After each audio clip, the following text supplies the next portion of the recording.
पुरी धाम को धरती का बैकुंठ कहा जाता है, जहां भगवान जगन्नाथ, बलभद्र और सुभद्रा की रथ यात्रा हर साल आषाढ़ मास के शुक्ल पक्ष की द्वितीया तिथि को निकाली जाती है। इस वर्ष यह भव्य आयोजन 27 जून 2025 से शुरू होकर 5 जुलाई को समाप्त होगा। यह तीर्थ हिंदू धर्म के 4 प्रमुख धामों में से एक है और पुराणों में इसकी महिमा का वर्णन विस्तार से मिलता है। भगवान जगन्नाथ का स्वरूप विशेष है। उनकी बड़ी बड़ी आंखें भक्तों पर उनकी सदा दृष्टि का प्रतीक मानी जाती हैं। इसी रूप से जुड़ी एक अद्भुत कथा 16वीं शताब्दी के गणेश भक्त गणपति भट्ट से संबंधित है। महाराष्ट्र के एक छोटे से गांव से आए यह मूर्तिकार भगवान गणेश के अनन्य उपासक थे।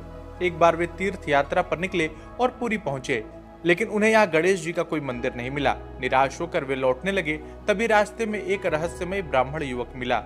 गणपति भट्ट ने उनसे कहा कि वे गणेश जी के दर्शन के उद्देश्य से आए थे, लेकिन विफल रहे। ब्राह्मण ने उन्हें स्वयं मूर्ति बनाने का सुझाव दिया। भट्ट जी ने प्रयास किया, लेकिन हर बार मूर्ति में कुछ अजीब आ जाता। कभी आंखें असामान्य रूप से बड़ी होती, तो कभी बांसुरी हाथ में आ जाती।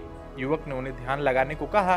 ध्यान के दौरान गणपति भट्ट को जो दिव्य आकृति दिखाई दी, वह जगन्नाथ जी की थी। वही बड़ी आंखें और गजानन जैसा चेहरा। युवक ने उन्हें मंदिर जाकर दर्शन करने की सलाह दी।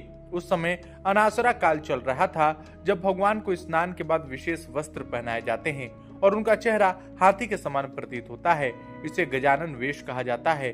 जैसे ही भट्ट जी ने भगवान जगन्नाथ को इस रूप में देखा, वे भाव विभोर हो उठे और बोले, मेरे गणेश जी यही हैं। पीछे मुड़कर देखा तो वह ब्राह्मण युवक अदृश्य हो चुका था। मान्यता है कि वह स्वयं भगवान जगन्नाथ थे, जिन्होंने अपने भक्त को साक्षात दर्शन दिए हैं।